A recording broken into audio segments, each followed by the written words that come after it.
Hello, we've got a really cool story to share today in the Heart of Money section, and I'm going to start with something that I first learnt from Bob Proctor many years ago now, and he gave the analogy of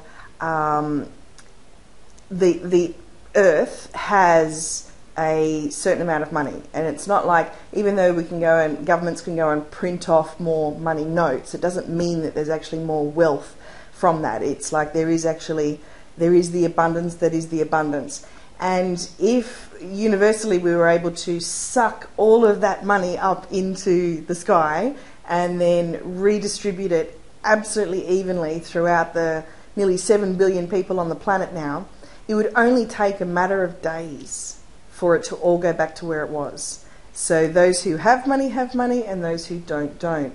And the reason that he tells this story is because there is a consciousness level that is attached to how we feel about money. So in this section we wanted to share a bit of a story that sort of epitomises that as well, and it's something that we both got to experience. Yeah, it was a really interesting experience. Jodie and I were on a retreat with Amir Zogi, who does our Truth of the Day in this particular magazine. And it's a game I'd played before, a couple of years before, so I'd actually had the experience of it, but most of the people in the retreat hadn't. There was about 40 people there. Yeah, and everyone had to bring their wallets, so sort of all the antennas went up and went, okay, what's going on here? So without saying too much, Amir just basically said, take all the money out of your wallet and we're going to play a game. It was quite a serious game, it wasn't just a game. And so everyone took their money out, or they didn't. So, and that was the thing, nobody checked anyone or anything like that. So it was up to you what you did. Some people took out credit cards, which was really interesting as well. I didn't do that, I didn't even think to do that. But what we had to do was then just basically all mingle with each other in the middle of the room, and it was quite a big space, and everyone was just moving amongst each other and giving out money. But you had to give whatever you felt to give in that moment. So there's no rules. It was just basically a free-for-all of money going everywhere, and it lasted, I don't know, maybe 5-7 minutes, something like that. And so, some people took on the approach of it being an exchange. So it was like if you felt drawn to somebody, you would exchange cash. Others would just, well, in my personal experience, I only had $37 in my wallet. You know, I tend to use my debit cards a lot, so I don't carry a lot of cash. So I had $37. And as soon as it was start time, I just saw straight across the room the girl that I had been paired up with to share a room. And I saw her and I just walked straight over to her, handed her all the money and said, I'll pay you anything to be your roommate again. You're just so much fun. And she just stood there and so graciously took it. And she just went, wow, thank you. So I didn't even think that I wouldn't be able to continue playing, because the idea was to sort of keep going until it stopped. And the moment I turned around, somebody was already giving me money. So it was really fun. yeah, it was fun. And to play it again, because I had played it a couple of years ago, was really interesting because I knew what the outcome of the game was. And the outcome of the game is that you don't get your money back. So whatever you're left with at the end of the 5 or 7 minutes is what you've got. That's it. So for me, my $37 turned into, I think it was $130 or something, that I actually was in, when it was stopped, here's what I had. And it was like, wow, like this is that abundant story. You know, the universe, we had, here's a room full of people, there was only that much money there, but it got redistributed as such. Sure did. But of course, I do need to add that people didn't know that. Those that had played it before did know that, but weren't allowed to tell anyone that. But at the end, then he announced that no one was getting any money back. If they've lost money, then too bad, basically. And if you've made money, well, good for you. But what actually came up was naturally for me to have more money, and Nat to have more money was your situation as well. Yeah, I had about $30 as well I started with, and ended up, I think from memory, about 200 up, yeah. Naturally, that means that somebody was without. So when we were offered the chance to share what we were feeling and what we actually had, and a lot of people were in disbelief. They were sort of like, well, this can't be it, because some really annoyed people. One particular girl, and it was interesting because after we found out her story as she shared it, she said, I can't pay my rent this week. But what she did was she took everything out of her wallet, including her credit cards. And she actually said, I knew that when I started playing this game that while I hoped I could end up with more to pay my rent, she said it was like something I knew was going to keep me short. So that sort of abundance mentality created her reality. Wasn't there for her. She was actually creating exactly what she thought was going to happen. So it was funny because as she sat there and shared her heart, like she went through all the emotions. She was very angry. Then she went into a lot of sort of self-pity. And then this real desperation of like, how am I going to pay my rent? And a very close friend of mine actually had received her credit cards, and she said later, I just didn't feel to give her those cards. I wanted her to learn something from this. So a number of people then got up and started giving her money.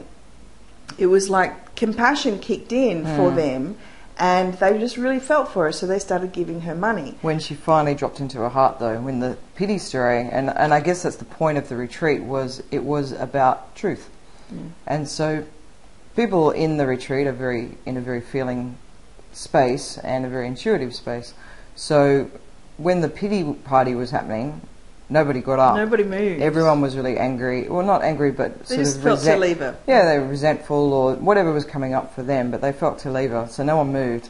But as soon as she dropped into her heart, which was really interesting, and she really was feeling the pain of what had taken place and what potentially might take place with not paying the rent, that's when people got up and they actually did have compassion for her. So it was such an interesting shift.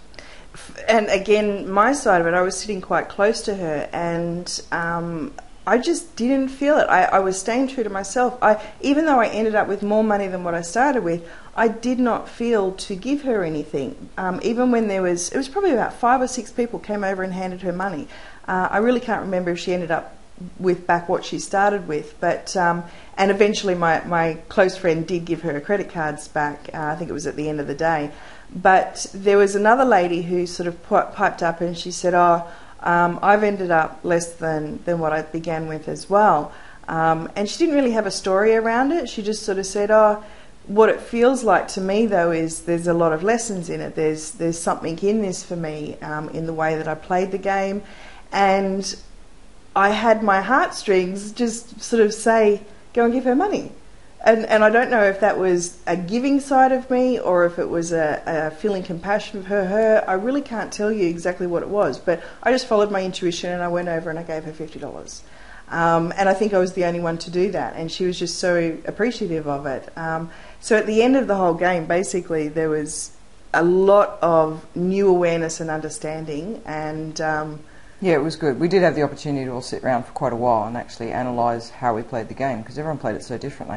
And I played it differently this time, because the first time I played it, obviously, I didn't know that you got to keep the money, and I was down the first time I played it, which was a couple of years before. But this time I was up. So, but in knowing what the outcome was going to be, I did play it differently. So I was a little bit more reserved about what I gave out. I sort of kept watch of what I had. I was up, so I was sort of a little bit excited about that. And so it's just really interesting what comes up. And everyone played it so differently. Not everyone took all the money out of their wallets, so that was another lesson for them on trust or whatever it was for them, like, you know, withholding. Another lady that shared her story, she said she would only exchange what she got. So if somebody gave her $10, she would only give $10. And she said, I was very careful of what I was playing with, and I didn't pull all my money out of my wallet. And it was just so interesting, because for me, I just went, wow, this is the best fun. I just thought it was fantastic. And every time I got something, I would give the whole lot. That was just the way that I played it. So, and I had no expectations. That was the other thing, key point. I had no expectations. It was like it was a bit of a race, because we didn't know when it was going to end and we didn't know what the outcome was. But yeah, it was. I just wanted fun with it, and it's just it's interesting to sit back and say, okay, how do you actually look at money, and is it separate from you? Is it part of you? And really, we really just wanted to share this story to sort of, ask those questions of yourself, like, how would you feel? Like, how would you feel? Yeah, playing that game, just putting yourself in that situation, or go and play it. Now that you know the outcome, it might be a little bit different, but it's still an interesting game though when you do know the outcome. So it's it's worthwhile playing. I a did group of question people. myself that if I had $200 or $300, would I have just given it away? And I honestly answered yes. But when I thought if I had $2,000 or $3,000, would I have been as free? And I couldn't answer that. So that gave me something to look at as well. Yeah, absolutely. So it's like, do you play it for fun? Do you play the money game for fun? Or is it a really serious thing for you? And it was very different for everybody in the room. So it's, That's just our... felt to share that little experience because it was such a powerful experience. There was so much in it. But yeah, put yourself into that situation, even in the mind's eye, and see how you would feel about playing that game.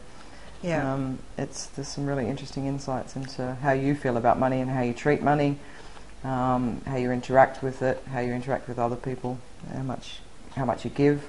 And compassion. I think that aspect of compassion that we've looked at in the integration in this issue is compassion is not just about the giving out. It is about that receiving and being compassionate to yourself. So this particular story, I feel, brings both elements in. So Yeah, absolutely. yeah, Cool. interesting. Yeah. All right. Go and have fun. Bye. Bye.